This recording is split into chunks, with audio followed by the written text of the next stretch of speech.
Hello. So as usual, right, there we go. Hello.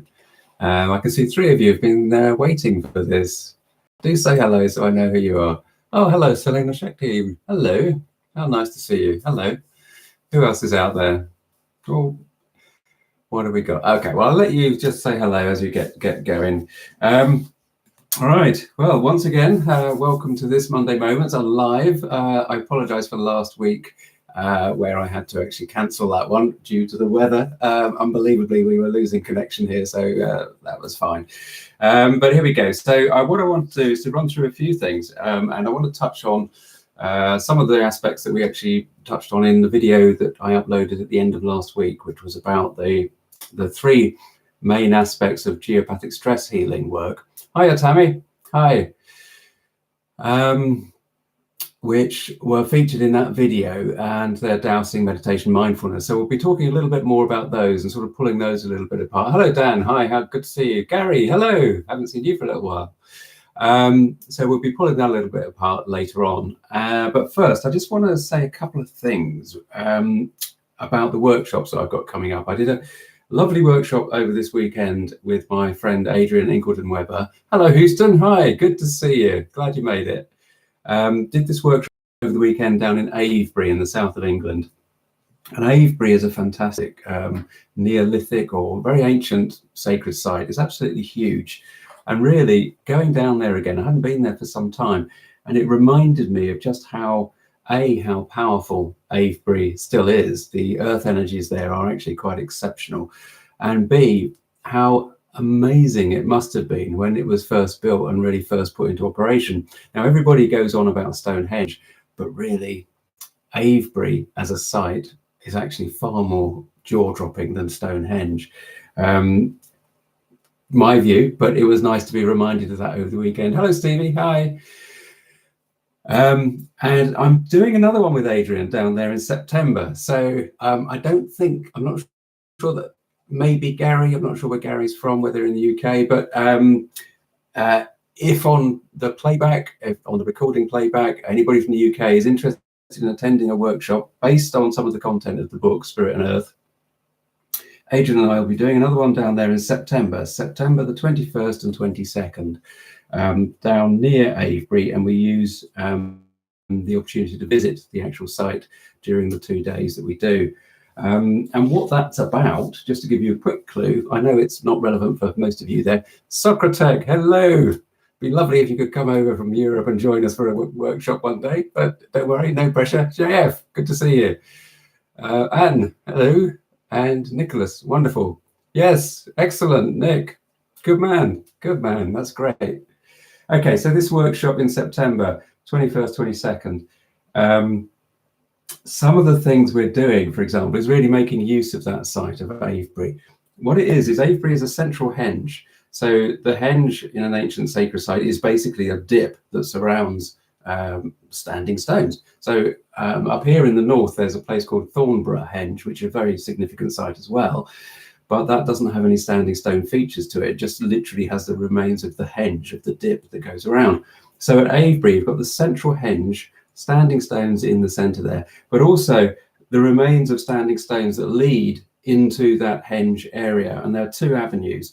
And what we do on this workshop, one of the features is we actually have a silent walking meditation down the main, what's it called? It's called Beckhampton Row, which is the main thoroughfare that we believe would have been the processional route into the henge. And it can be quite powerful stuff.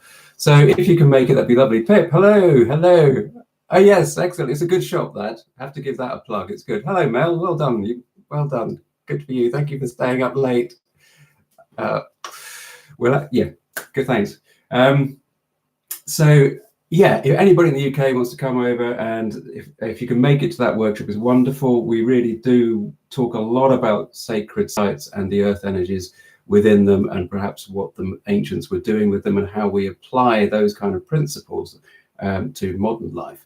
And so we talk about, looking at some of the patterns that we can find in earth energy and how we use earth energy to benefit ourselves on a day-to-day basis. Isn't that amazing? Excuse me. the pleasures of a live broadcast. How we use Earth energy to benefit ourselves and Mother Earth, what makes a sacred site or a holy site, and how do we access the higher realms, the subtle energies, the management, right? So it's really quite an interesting workshop. We do tend to pack quite a lot in, but it's good fun and quite tiring, right? Yes, it's wonderful, Pip. It really is. Yes, well, Tammy, I mean, it's in September 21st and 22nd. So it's 2 days. You're in the States, surely, Tammy. Are you coming across then? I thought you were in the States anyway, so maybe you're not. Have a look at the website, www.knightsrose.com. That's KNIGHTSE.com. I'm sorry, as I said, I did a workshop on the weekend and I'm really tired, but it's okay. It's all okay. So yeah, there's details on there. Now I'm running another workshop. This is a small one. This is one that I'm running up here at home, beginning of September, 7th and 8th. Now this is, if you're interested in the creative side of life, if you actually find that you really like sketching or drawing or painting and this sort of thing, what I'm doing is I'm running a workshop here at home with Jenny Parks, and hello Lena, good to see you there. And we use the creative inspiration of our connection to the landscape, so to observe and to go with the flow and see what comes through from the management effectively as we use our creative skill to different degrees. I mean, it's actually the first time we've run this particular workshop, so I actually don't know what's going to happen, but that's going to be really good and really exciting, because that really is about tuning into the earth and Mother Earth and acknowledging her sacred presence in a very different sort of way to any of the workshops I've run before. So that is going to be really exciting. That's at the beginning of September up here in Yorkshire. That's 7th and 8th. Again, details. Hello, Liv. Hi, good to see you. That's details on the website of that one at the beginning of September. That very few places on that one left. It's a very small workshop anyway. We'd normally only have about 4 or so people on that. Have a look, see what you think. Okay, when you do pop over to the website, you will see that it is, well, if you ever visited the old one, you'll see that this one is a new one. And I'm using this kind of idea, your home heals, as a concept, because it came to me that it really does make a lot of sense about what we talk about and what we deal with on this channel, because we can use this term home not only for the house, obviously, and so therefore that has a reference to the house healing and to the work that I do for clients, and the stuff that we directly talk about in relation to earth energy and geopathic stress. But we can also say, well, our bodies are our homes to our soul for this duration of this lifetime, this experience of being aware. And also the earth herself is home to us all. And as far as I'm concerned, the work that we do and what we talk about on the channel actually can be applied to each of those 3 areas, because what we do and how we live our lives absolutely has an effect on Mother Nature herself. So that's why your home heals. And it's so important, as far as I'm concerned, that I'll come to your question in a sec, Gary, that we maintain a positive attitude about this. It's very easy to feel, especially when we're at the bottom of the dark hole, that we can be put into by the consequences of suffering from geopathic stress, for example, or when our world is turned upside down by even something that turns out to be a very positive event like spiritual awakening. If we're in that dark place as it's happening, as the change is occurring, it's very easy to forget that actually there's a heck of a lot of positivity around us. And I think that Your Home Heals is a reminder that actually our lives are a healing journey, and that is part of the reason that we're here. Okay, so let's go straight into a couple of questions here.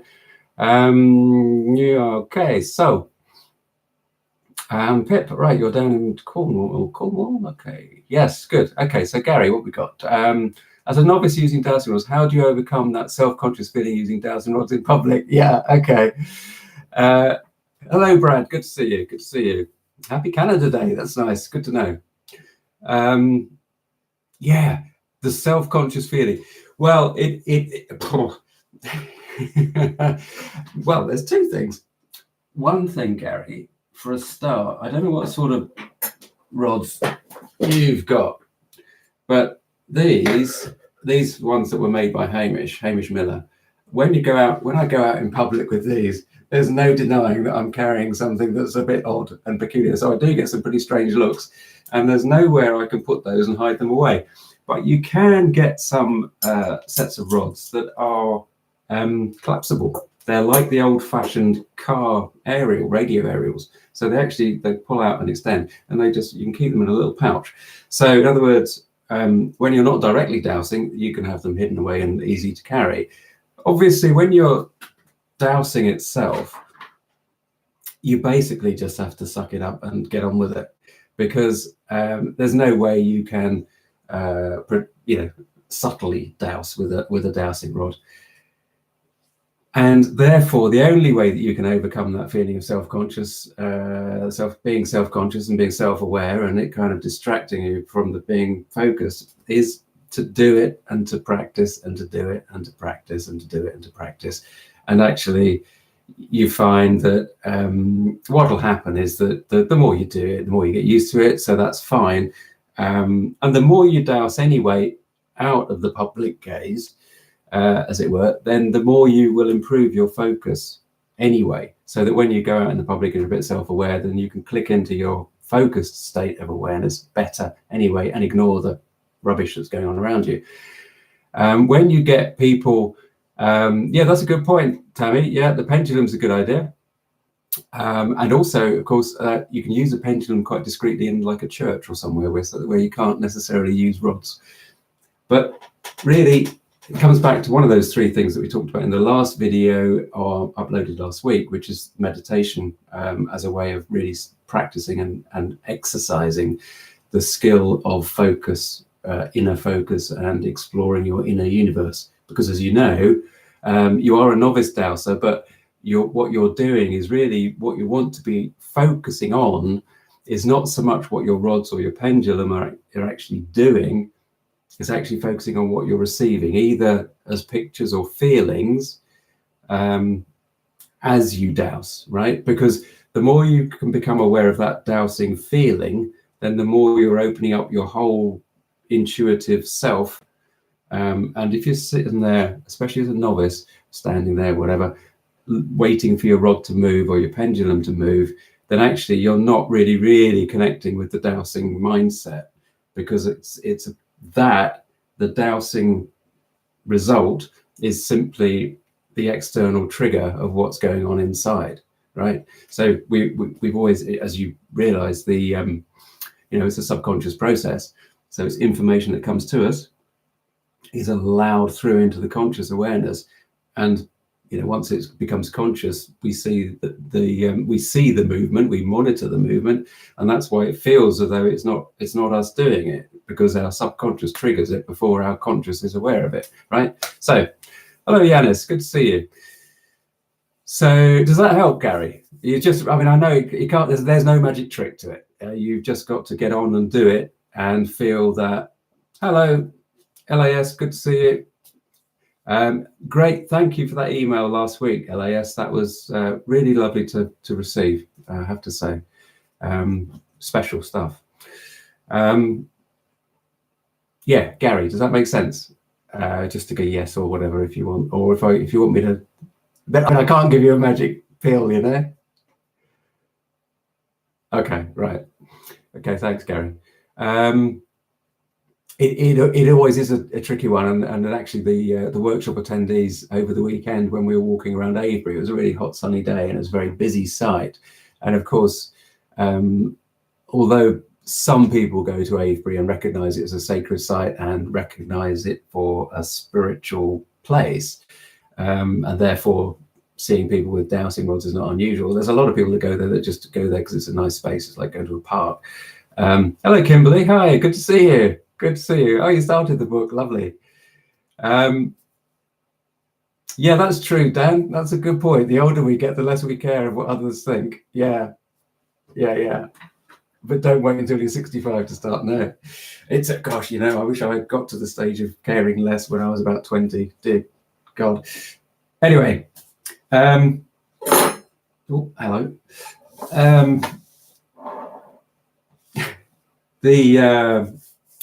I don't know what I was saying about Avery, which is why I've gone quiet. I don't know where I was going with that thinking, but everybody suffers from this self-consciousness, you know, being self-conscious with the dowsing rod. But actually, one of the nice things is that people will come up to you and ask you what you're doing. And I had a couple of gents that came up to me on the weekend as I was taking the group round, and they basically sort of, "Are you dowsing?"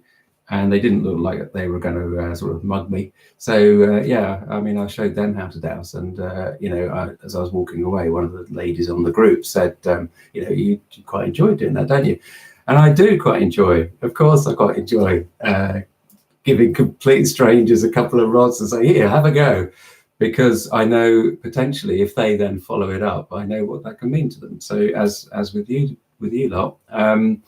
What that can, you know, where that can open, what doors that can open, and where it can take you if you want to walk down those particular paths. So yeah, do just chuck in the questions and we'll, you know, skip around and pick things up as we go along. As a sort of rough structure, I want to go back and pull out some more points from those three things of meditation, dowsing, and mindfulness. So, and the reason that I made that video that went up on Friday, you can just give me a yes or a thumbs up or something if you've actually seen it yet. It's been quite popular, and I'm not quite sure why it suddenly sort of got more views than some of the other ones in a matter of days, but the reason I made it was because actually one of our regular attendees here on Monday Moments, although I haven't seen her yet crop up. Yeah, good. Nancy basically asked for me to, if I could sort of summarize how those three aspects of living could be put into daily use. JF, you saw it too, good. And so, you know, it's the sort of thing that I take for granted. And so when somebody asks a question like that, it's really useful for me as well to actually think in a structured way about, oh yeah, okay, so what do I do? How do I do this? But then, of course, I've only got like 10 minutes or so-ish screen time to try and put the whole concept across. So there's always worth going back over it, which is why I want to go back over it now. So well done, Mel, great. Hello, Kathy, good to see you. Florida, wow, but it's nice and warm down there. So it's difficult to sort of say which order to put those three things in, because although I say, you know, I start off with the dowsing, then I go on to the meditation, then I go on to the mindfulness in that particular video, it's not that the mindfulness is any less important than the dowsing. It's a matter of really integrating the three aspects into one's life, because see if you can pick it up this evening or later on, Yanis. It's I quite like it. I'm quite proud of it. But it's a matter of all of these things, of integrating it. But underlying everything, and you'll be sick of me by now already saying this, is the bedrock of meditation.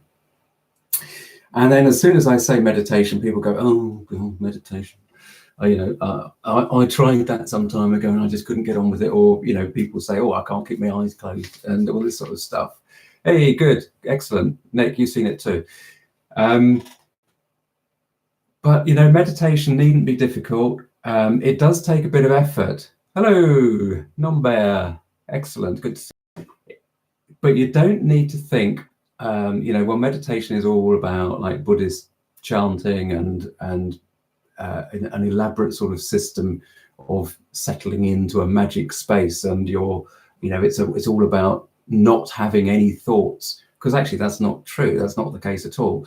And the only sort of meditation that I've ever done is a simple mindful meditation, where you do literally just sit, and I've mentioned a book before which will outline this for you, and I'll put another link in the comments below. But you just literally sit, and for a start, just close your eyes, sit in your comfortable space that you want to be in, and allow instantly your focus of awareness to go into your body, and just be aware of all of your limbs, all of the aches and pains that you might have, and all of the all of those feelings.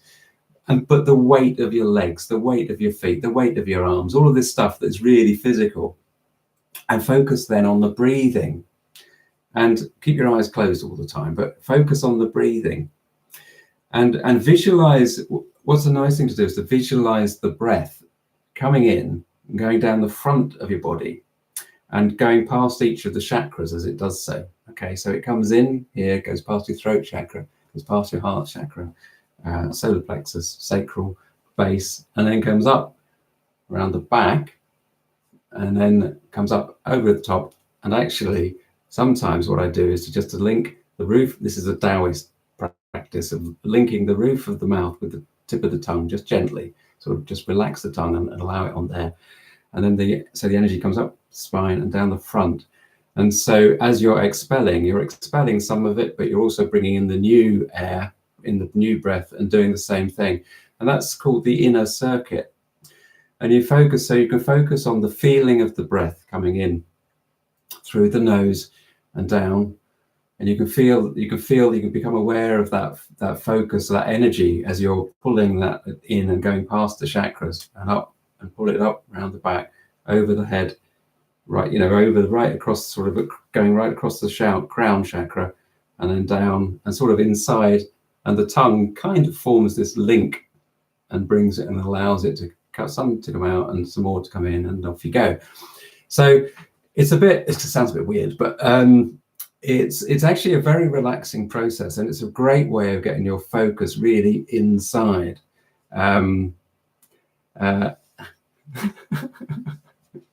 Mel, you just try it, right? Just good, great, Steve. I'm glad you enjoyed the video.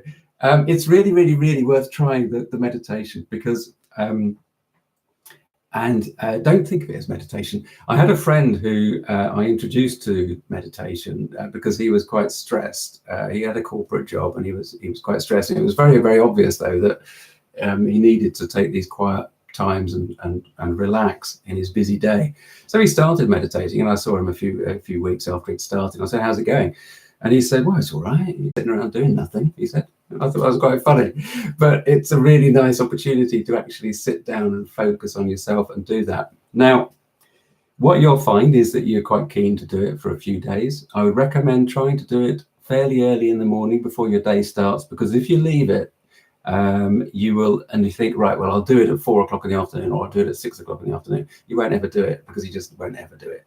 So if you can get in the habit of doing meditation early in the morning, ideally before your day starts properly, get it out of the way. Just do it for 10 minutes to start with. Just sit for 10 minutes. And actually, the first thing is to just sit and get in the habit of just sitting quietly and just doing that exercise. If you haven't meditated at all before, it's just to sit and be aware. And don't worry and don't force it. And above all, don't expect that suddenly your brain is going to stop thinking stuff, because that doesn't happen. What you'll find is that you become very aware of how much monkey chatter, as they call it, these day-to-day thoughts that are thinking about what you used to do, what happened in the past, or what you're going to do in the future, and why am I sitting here doing this for 10 minutes and all this sort of stuff, and why does my left leg hurt, and oh, did I let the dog out before I sat down, all this sort of stuff. Monkey chatter, right? Just a part of being I'll answer that one in a sec, JF. Part of being alive. The thoughts will always be there, but what you find is that you can actually start to observe the thoughts, and you can actually picture the thoughts, either like the ripples on water, like waves in the ocean, and some days they will be more stormy and more ripples than others, or you can think of it as the wind blowing, the clouds passing, and some days there are more clouds than others. But the trick is that as you find yourself thinking about, did I let the dog out before I sat down? you'll then think, oh yeah, I must, give the dog some different food this week, and then that I don't want to go back to that pet shop that I went to because it's so and so, and well, that reminds me, there was Jamie rang the other day, and all this train of thought that we have all the time. You will start to go on that train of thoughts, and the knack, and this is why it's mindful meditation, is to become aware that you're on that train of thought. So by the time you get to the thought, oh, Jamie rang, I must ring, you say, okay, let's back up and just come back to the breath, to the circular inner orbit, and come back to that, and just open and just focus back on that, and come back to that calm. And you just allow the thoughts to go. You don't criticize yourself for having been distracted by the thought. You just simply bring yourself back to this point of awareness and allow other stuff. Okay, so never criticize yourself or beat yourself up for going off with the thoughts, because that's what's going to happen, is that you're inevitably, to start with, going to be caught on the train of thoughts, and you're carried with the train. You can get to a place where you open up a space, and it's like you open up the gap, and the gap is actually quite important eventually, because that allows other information to come in, if that's what you're after. And obviously when we're dowsing, what we're trying to do is to fall into that meditative mind state and allow the gap so that there is space for information from the management to come through. And let me answer your question, JF. What about meditating before going to bed? Yes, well, you can, but what I would say is, actually, folks, if you haven't picked up Pip's channel, Piplika ASMR, I'd recommend that, because the work that she does there is very focused and is very, very interesting. So good work there, Pip. It's nice. So do have a look at that, guys and ladies. JF, what about meditating before going to bed?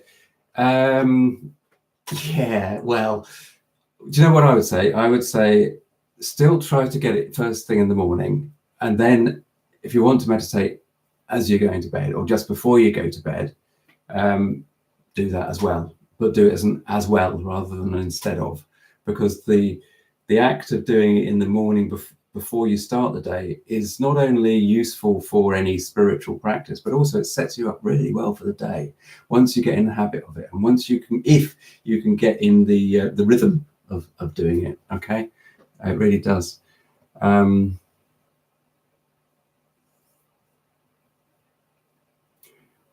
Yeah, that's a good point there, Melinda. Yeah. Hello, Dixie, you made it. Good man.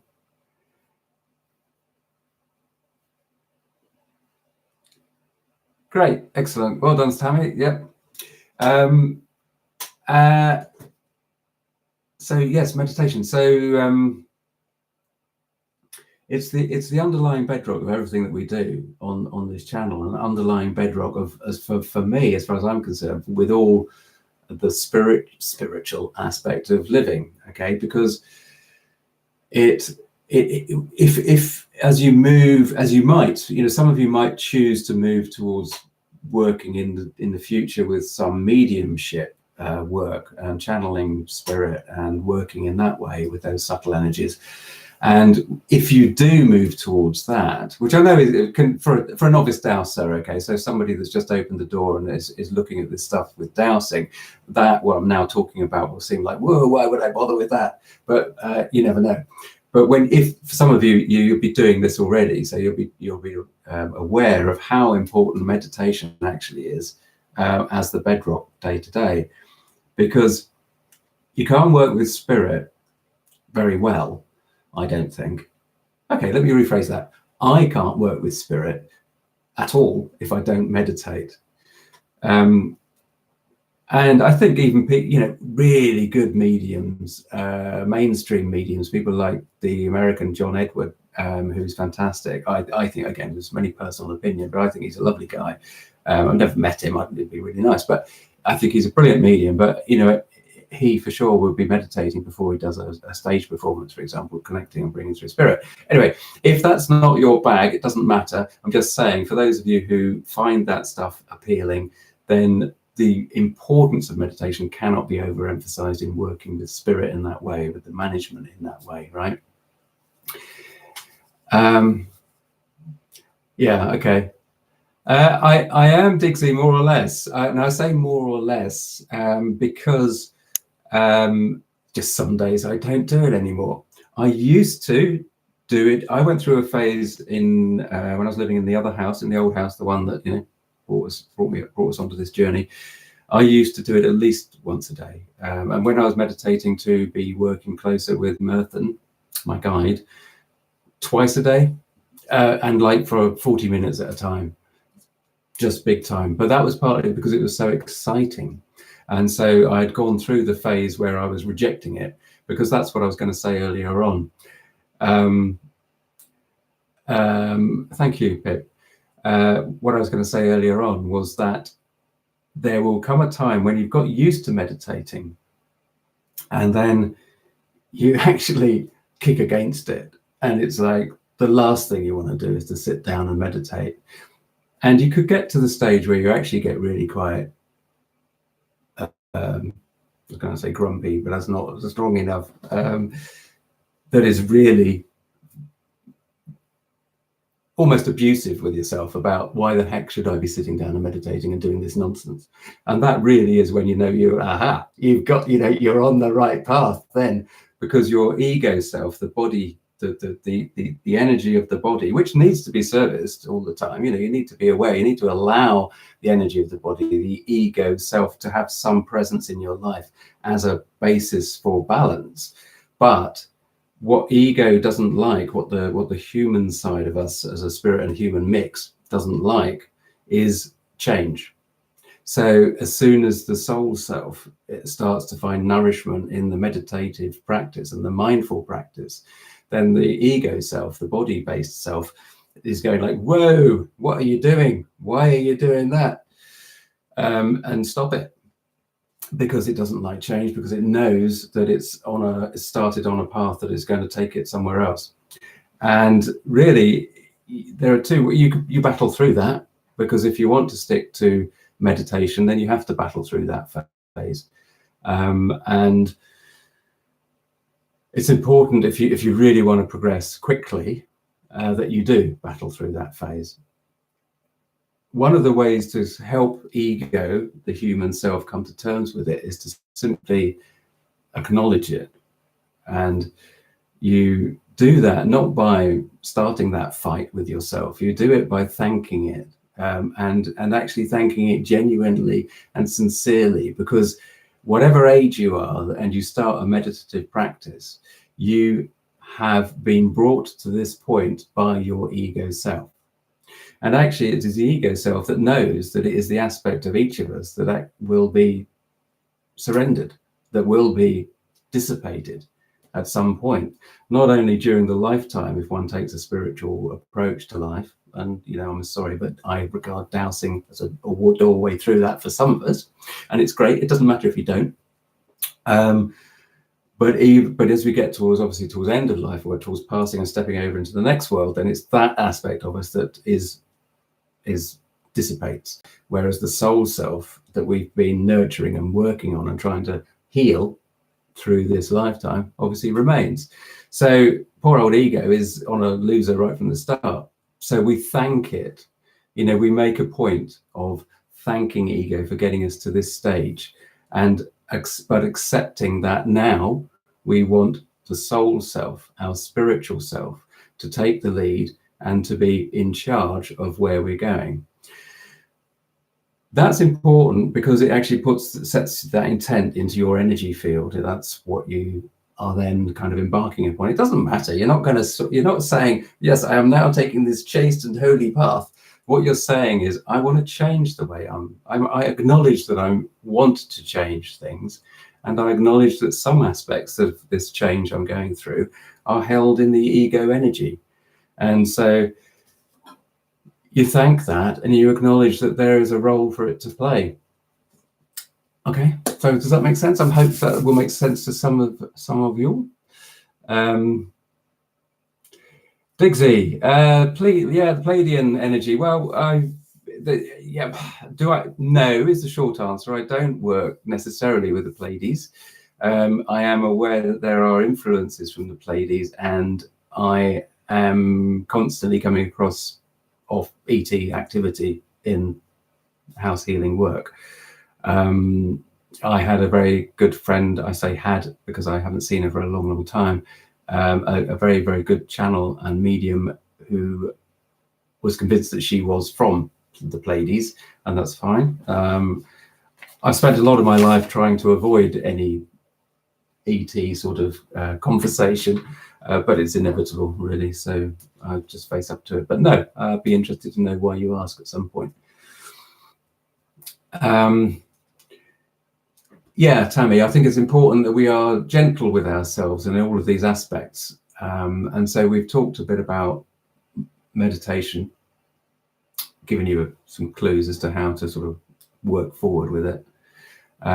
If there are any questions, obviously chuck them on the list there.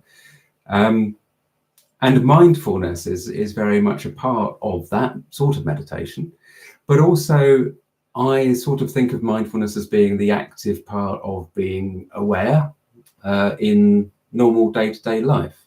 So okay, that's fine, Dixie. That's great. That's cool. Let's look. Have you sent those cards? Because I'm going to send you if you haven't sent them, or if she hasn't sent them yet, I'm going to send you a slightly different address, because I think I gave you my direct one, where actually it might be better to send them to and a different one that I pick up stuff from. Let me know if you've sent them or not already, or if you haven't sent them, or she hasn't sent them, I will give you another address. Okay, thanks, Dixie. Oh, you have. Okay. When did they go? Just sorry, everybody. It's a private. It's quite anyway, sorry, getting distracted with the private conversation. Yeah, I'm sorry. This is what happens when I get tired. I lose the focus. I hope you don't mind, guys. I was talking about mindfulness. That's what I was getting onto. That's great. Cheers, Dixie. I was talking about mindfulness. Yeah, and that was a classic case of not being mindful, of completely losing the plot. So I think, again, mindfulness doesn't need to be very heavy and serious. I mean, it's a serious issue. All of this stuff that we're dealing with is actually incredibly serious in terms of its implications. You know, even I mean, I don't want to put people off, and I don't want to put the novice dowsers off. You know, people like Gary. I don't want to sort of suggest that you have to walk down a path that takes you into you know, the what might be perceived as the fluffy world, because when I started dowsing and started finding out about earth energy and stuff, I saw a lot of this stuff like meditation and well, you know, the concept of angels and ET. I would have been laughing at somebody that would have mentioned ET. So you know, just go with what you feel interested in, and don't worry about the other stuff. Just let it go. Just pick up what you want to learn as we go through stuff. I'll come back to the mindfulness in a sec. Socrates, do you have any forbidden questions for dowsing? Date of death. Well, date of death, that's an interesting one, because I haven't doused my own date of death. My friend Adrian, that I do a lot of work with, he has. Oh, that's kind of you, Stevie, thanks. It's just me, but I'm just being me. So, you know, as we said earlier on, I kind of moved on from really caring what people think. Well, I haven't when I'm this tired. So Adrian, one of his early questions was to find out his own death, when he would die. And yes, fine. What he actually did was he doused to find the date, and it wasn't very old. It was in his 60s, mid 60s. So Adrian, being Adrian, because he's not one to take things at face value, he said, "So is there anything I can do to change the date of my death?" And the answer was yes. So then, of course, he then starts to look at what aspects of his lifestyle would improve, it would give him or suggest a longer life. And so he has adjusted his lifestyle to give him a doused date of his own death that is, as far as he's concerned, far more acceptable. Now, a lot of people would say, we can't do that. How can you do that? Because when you go, you go. You know, that's written in the stars. That's the management's job. That's what they're there for. Well, but actually, we're all made by the management. We all come from that stuff, that creative spark that is God. We are all aspects of universal consciousness. And so therefore this conversation that we seem to have with ourselves when we douse is we are asking of ourselves, and you know, the greater universe knows the way that our mind works, knows exactly the sort of questions that are going to be asked from this particular blobby bit of itself. And so therefore it's completely acceptable, and it's a way of teaching. You know, Adrian has learned a heck of a lot by being quite stubborn with his communications with the management. I am not that stubborn. I tend to be a bit more kind of like, I'll roll over and, oh, yeah, okay, do as I'm told. Not all the time, of course. So it illustrates, basically, Socrates, I don't think there are any forbidden questions, but you have to ask yourself. I am not saying, please do not misunderstand me, I'm not saying do not be respectful. We absolutely gain the trust of the management and gain the most out of life by being respectful and regarding exactly what it is as being sacred. The life that we exist in is sacred, and that's, you know, that's fact. So do not misinterpret my humor with a lack of sincerity or you know what I mean.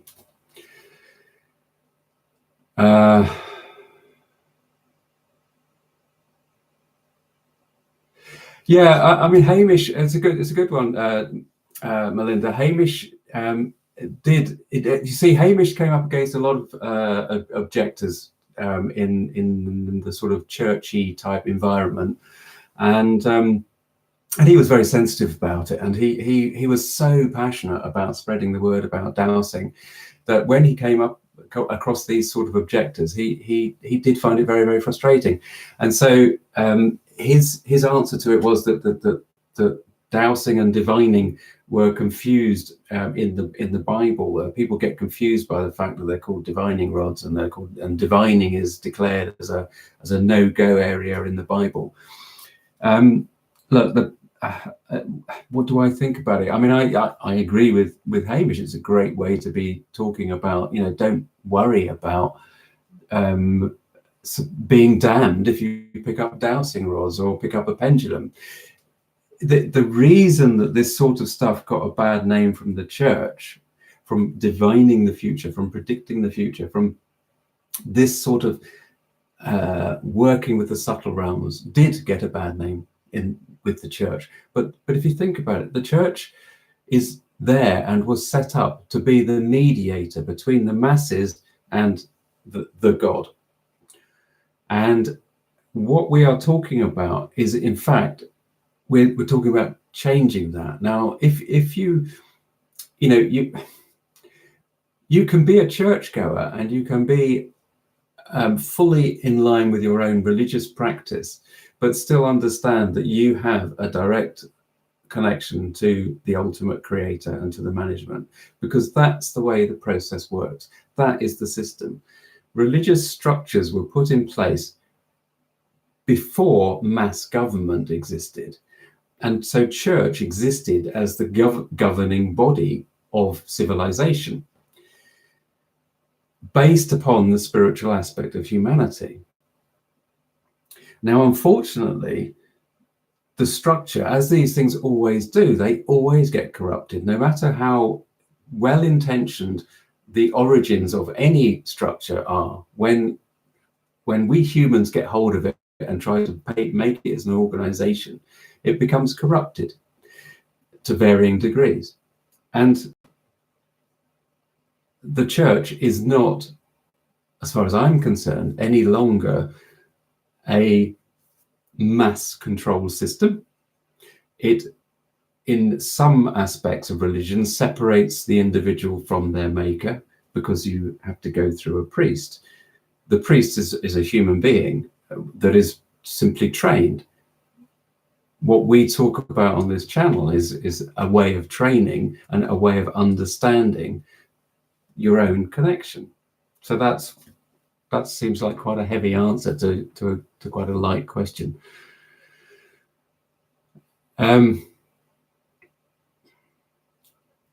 Yeah, I mean, the thing is, Kimberly, is that the future. If you try divining the future or dowsing the future, you're always looking at incredible variety of possible options. Life is not laid out day to day in the great book. It is not. It just isn't, because I mean, the old way of thinking is that maybe it was. And so therefore people say, okay, so what about destiny? Well, okay, well, actually destiny really is only something you can sort of look back on in hindsight and say that was my destiny, rather than I want to follow my destined path. Because actually from what I've been told by Spirit, that we are on our destined path all the time, because we are simply a point of awareness across a multi-dimensional universe, a multi-dimensional existence, and we are simply a point of awareness. It's not even that there's just one aspect of the physical self. There could be billions, and every decision point that we make is a cross-section and a cross-fertilization from 1/1000th of that universe into another. So divining the future is incredibly difficult. But from a human perspective, if we ask the question, what's my death date? When am I going to die? Then from the human perspective, we go, okay, that's that. And then the human perception is that, okay, so we can extend that date. So, okay, let's extend that date. So we have to live in this world from the human point of view, even though it's a multi-billion, billion, infinite possibility, an array of infinite possibilities, of which we're just skirting across and touching a point and highlighting the information exchange at that time and place. But we have to live it from the human perspective of linear time. But basically, don't mean to point, basically, divining the future is incredibly difficult because of these crossing points. But it's not impossible. It's not impossible. So, yeah. Hi, Full Monty, you're there. Let's see why I can't see your message. Don't know. Not going to click on report.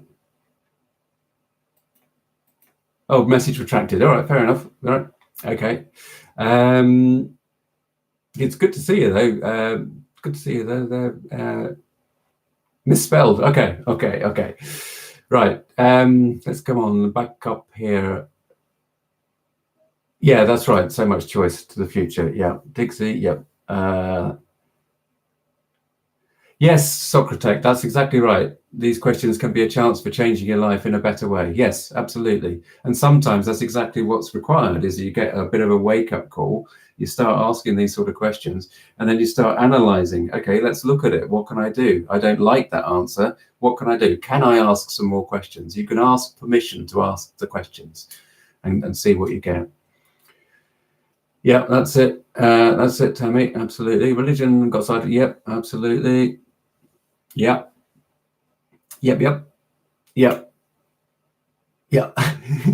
Okay, cool. Ah, dear. Excellent. Mindfulness is where I was.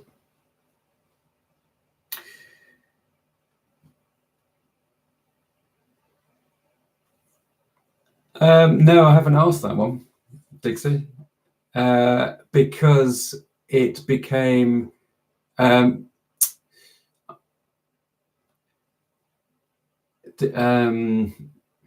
I went through a phase, Dixie, where I was basically seeing little greys, tall greys, sort of rhino type size alien aspects and things like that.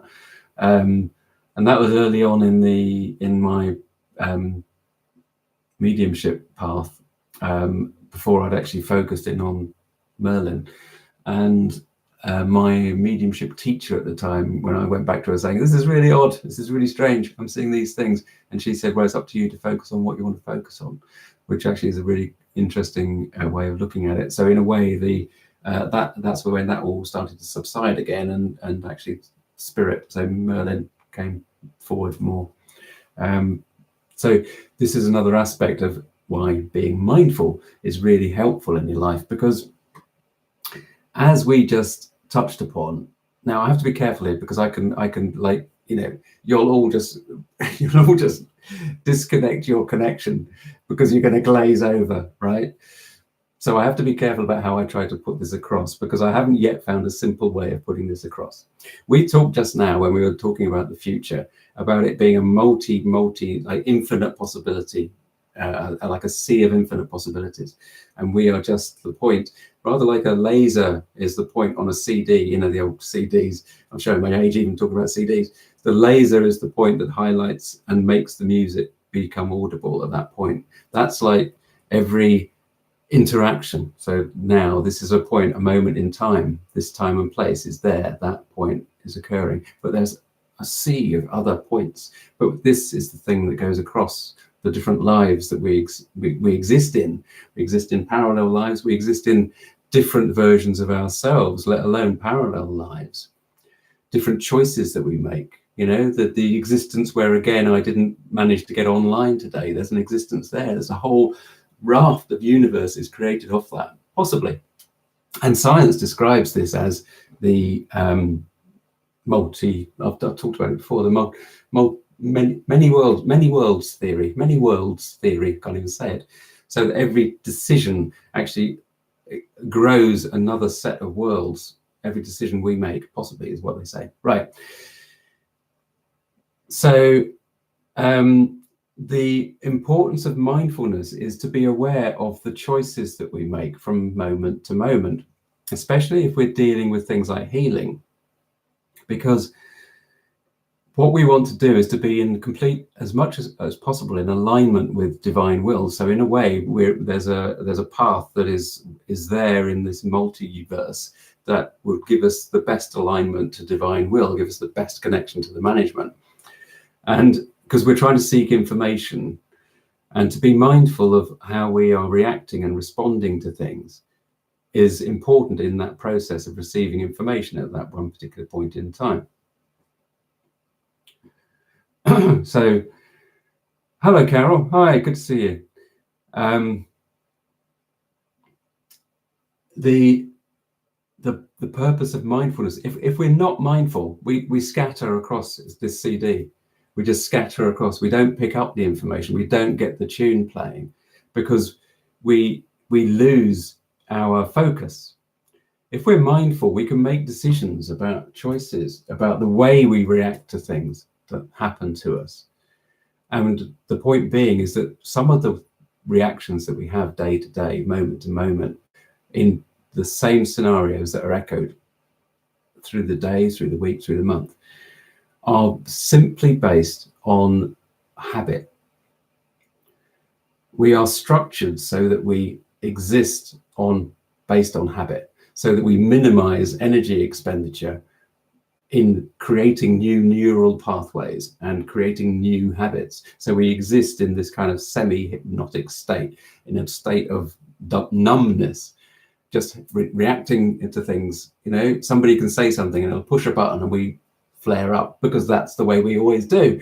And why do we do that? Well, we don't know unless we're mindful about what is it about that exchange that always makes me react like that. Because we're now making the choice that we don't want to react like that anymore. Because actually there's benefit to be found in a different relationship with this person, where I don't flare up, for example. Not that I flare up a lot, but So the mindfulness aspect of this three-pronged thing that we talk about in that video that went up on Friday is all about that.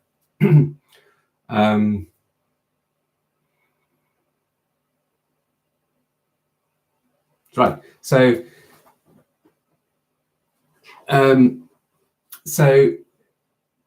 what I tend to say to people that have experiences, for example, as Tammy's describing there, okay, so if we're focused and our awareness is drawn a lot to things that actually are scary or actually are intriguing, and I did have a contact from somebody a while ago who was fascinated by ETs, and if you're fascinated by ETs, then the more interest you express in ETs, the more your awareness will be drawn into the area of possibilities that exhibit ETs, because fundamentally anything is possible, because we are infinite possibility, and the world in which we live is infinite possibility at each moment, but it is held in place by our expectation of what it gives us, what the environment is that we live in, what the circumstances are that we live in. It's all very well to say it's infinite possibility. Living it is a different matter. And I mean, I'm not saying that I live infinite possibility. What I'm saying is, if somebody is troubled by ET or troubled by spectres, then the best thing, once we either get in there and we heal it and we work with them, and we work with the individual on a coaching basis, on a kind of counseling basis too, and we work energetically. But one of the key things is that awareness, that point of awareness, wants to be moved away from the possibility of that stuff that is the troubling stuff. Now, some of that is a healing process, because it's a very fundamentally basic healing process that any therapist will take you through, just depending on what is required. Even a psychotherapist will take you through that process. They will look at ET and spectres as an aspect of the id that is just forming the symbolic creation in the reality. So their set of labels and their process is different, for example, to a house healer or to a counselor, to a therapist, to a homeopath, for example, or a naturopath. A whole different set of knowledge, different set of experience brought to bear. And it's really up to the individual who needs help to be finding the help, the appropriate help that they need, that resonates with them. But one of those things is to be moving away from that area of possibility, because anything is possible in theory. Part of what makes stuff happen is the way that our energy system is when we're born, clearly, and of course, and then we get into nurture and nature and all that stuff. But fundamentally, some of us, we're all unique. Don't ever think that we're not unique. And as we're born into this world and we grow in this world, we absolutely have unique aspects around us all the time. My world is absolutely nothing like Lena's or Diggs's or Nancy. Nancy, hello, that's okay, very good. Hope you can catch up the rest of the program earlier, because we're trying to cover some of the stuff off that was in Friday's program, which I hope you've been able to see. So the uniqueness of our individual worlds is absolutely vital as a point of reference to help you identify what is going on in your world that you may want to be healing, right? Because there's no point in looking at somebody else and saying, well, they're in their world. Well, I mean, saying, well, it's not fair because this happens to me, it doesn't happen to them, right? It's no use doing that, because you've actually got to find the solution in your world, because it's your world.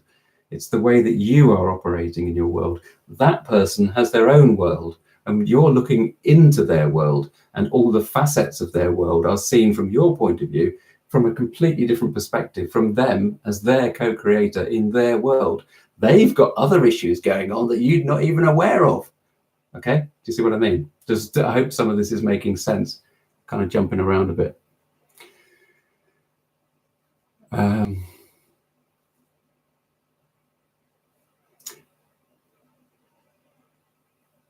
Right. Okay, that's interesting. Oh, I wish you hadn't changed your handle on your YouTube channel. I'm going to just call you Monty. I know it's Voichan. I know it. Don't laugh. Right.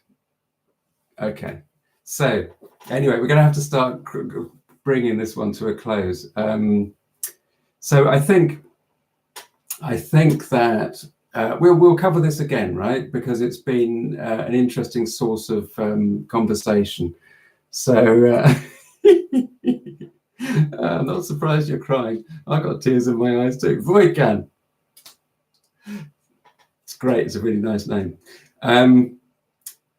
Dowsing fits into all this because it's the logical harnessing of the intuition. It's the most logical way we can work with the intuition. You know, going back full circle to what I started talking about at the beginning of this an hour ago, was that I was running a workshop on the weekend, and that workshop had some really sensitive ladies on it about, you know, really able to pick up stuff within their environment to an incredible degree. And they hadn't really been used to dowsing, and we talked a bit about dowsing. And what dowsing was doing for them was enabling them to really get hold of their sensitivities and to focus it, you know, because, and for those of us that sometimes get flashes of this bizarre spiritual connection, and it's like, whoa, hang on, that's not real, then that kind of indicates a natural talent, underlying ability to really connect with stuff. And again, dowsing is a great way to start to harness that and bring it together, to put it on a nice even keel, to work with it. And that's the great thing about dowsing. That's what Hamish used to really love. That's why he was so passionate about it, and I guess that's really why I am too. But like I say, you know, I talk a lot about dowsing as a spiritual tool. But it doesn't have to be. You know, there are engineers all over the world that use dowsing just to kind of categorize and quantize, and they just look at it. Does it give me a yes? Does it give me a no? They're not interested in the least in the spiritual side. But just because I was introduced to dowsing through a spiritual, you know, as you guys know, spiritual experience, and that's the way it's been incorporated into my life. That's the way that I teach it and look at it.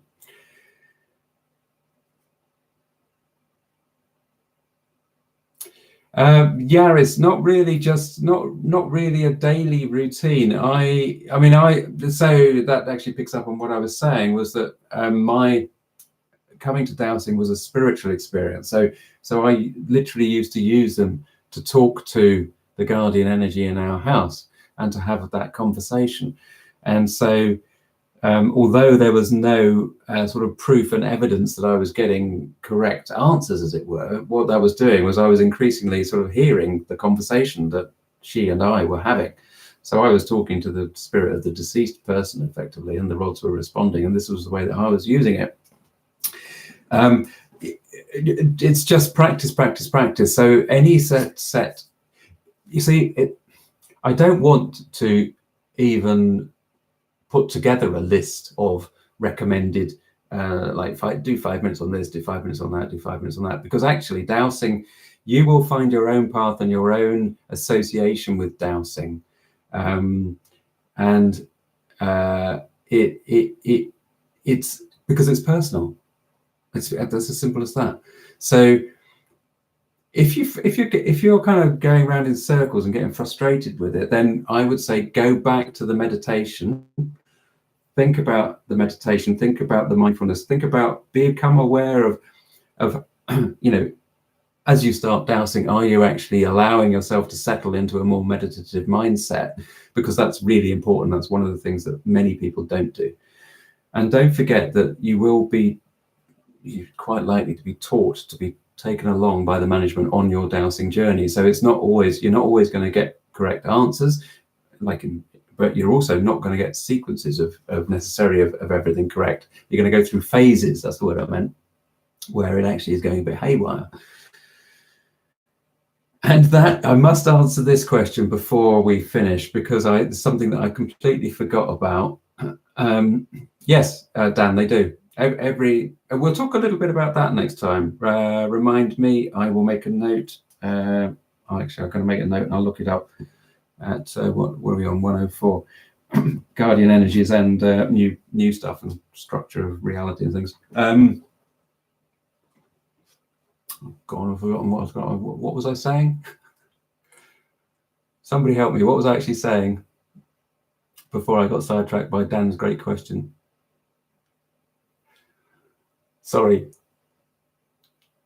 I know there's a massive delay on this as well, so I'm going to be sitting here for a couple of minutes. No, okay, well, it doesn't matter. Yes, got it, right. The question that I raised a couple of weeks ago, I said, don't rely on dowsing for life-changing decisions. Don't rely on dowsing alone for life-changing decisions. That's what I was trying to get to.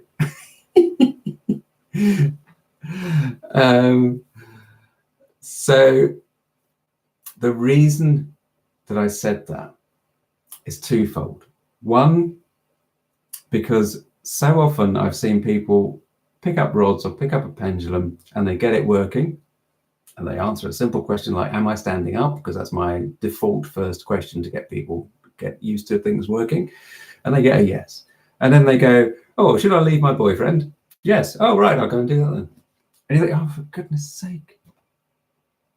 Just that's a really big decision. And just if you're watching this on playback at some time, because I'm attributing those that are present with the wisdom that they wouldn't do something like that, please do not base your life-changing decisions on the movement of a rod or a pendulum, because what I'm trying to do here on this whole channel is actually say this is a part of the whole process of being aware and alive. Dowsing is an intuitive tool. It is not the one and only route to make decisions on. Right? Even if you've got a dowser, or what like we know examples where water dowsers will go and find 100% response rate. Right? They're correct. There are other dowsers that say they get 100% correct response rate. As a novice dowser for yourself, don't rely on dowsing alone. Put it into the whole collection of what you feel and what you logically feel about a decision-making process. If you're going to if you're going to a healer, like a homeopath or a naturopath or somebody like that uses dowsing to determine which remedy to give you, then if that homeopath or that naturopath or that therapist is an experienced dowser, which they probably will be by that time, then yes, you can rely on their judgment, because they have spent a lot of time practicing and honing their skill, and they know exactly how they work. And again, it's that unique connection that they have, and they use the dowsing in a unique way for them. And therefore, in the importance of the situation where they are giving out life-changing drugs in that healing sense, then they will give the correct answer.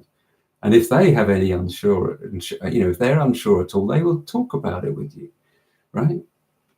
And that, broadly speaking, is what I meant by don't make life-changing decisions based on the swing of a pendulum or the movement of a rod.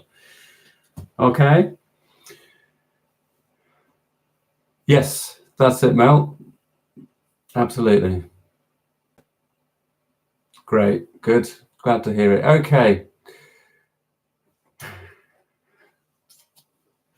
Thank you all. It's been lovely, really, really lovely. So we're going to do this again next week at 3:30 British Summer Time. I'll let you just finish off because this lag on the comments is quite long, but right. Okay, well that's really interesting, Yanis. That's really interesting. Yeah, no, that's good. But again, you see, this is your personal interpretation of how you're using it, and you see yourself how much respect you give it, and therefore where the areas in your life you want to use it, and you can use that for other people. Okay, and you, Dixie, let's catch up again. Yep, next week, 3:30. Blessings to you, Stevie, too. Hi, Boykan. Good man. Every time I step outside, I think of the of the mountains in your part of the world, my son. Tammy, don't know. Possibly. JF, good. Take care. Thank you. Thanks, Mel. Have a great day, Yanis, indeed. Hey, Marina, well done. Right, Nick, take care, mate. Yeah, that'd be lovely. Take care, Voigan. Right, I'm going now. See you next week, guys. Cheers, Socrates. Bye. Bye.